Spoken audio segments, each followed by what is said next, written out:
በዓለማችን ላይ ብዙ ሴቶች ለቁንጅና ይጠቀሙበታል። ነገር ግን የሜካፕ ካምፓኒዎች ምርታቸውን ለመሸጥ ማስታወቂያ ይሰራሉ እንጂ ሜካፕ የሰው ጤና ላይ ጉዳት እንደሚያደርስ አይናገሩም። ሰላም፣ ለቲካስት ነኝ። ዛሬ ደግሞ የሜካፕ ካምፓኒዎች ስለ ሜካፕ ምንም የማይናገሩትን ነገሮች እነግራችኋለሁ። እስከ መጨረሻ ተከተሉኝ።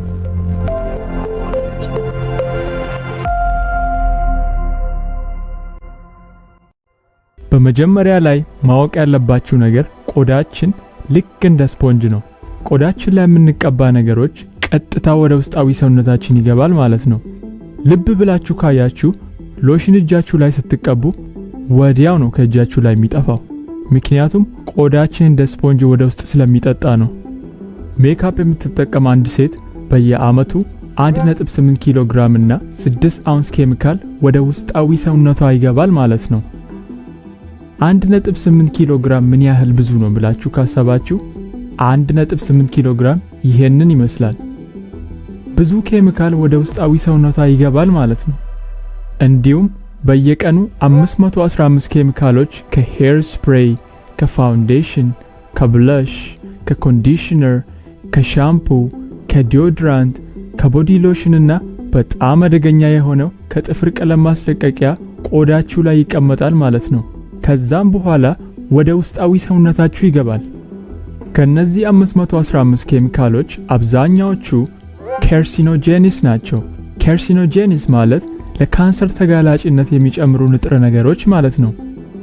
ሌላው ደግሞ ኒውሮቶክሲንስ አላቸው። ኒውሮቶክሲንስ ማለት ወደ አንጎልና ወደ ነርቭ በመሄድ የሚጎዱ ነገሮች ማለት ነው።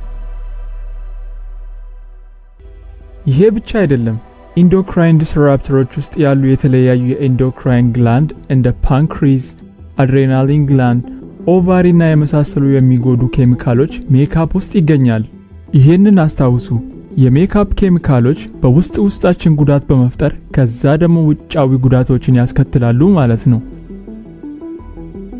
እና ስለ ጉበታችሁ የሆነ ነገር ልንገራችሁ። ምክንያቱም ጉበታችሁ ይሄንን መርዞች በየጊዜው ደረጃ 1፣ ደረጃ 2 እንዲሁም ዲቶክሲፊኬሽን በተባሉ የፈውስ ሂደቶች ያጸዳል። ይሄ ማለት ጉበታችን መርዙን ወስዶ ምንም ጉዳት ወደሌላቸው ፓርቲክሎች ይለውጣል። ጤንነታችን እንደ ጉበታችን ጤንነት ነው ማለት ነው። ጉበታችሁ ከስራ ውጪ ከሆነ የሜካፕ ኬሚካል ጉዳቶች በጣም ይብስባችኋል።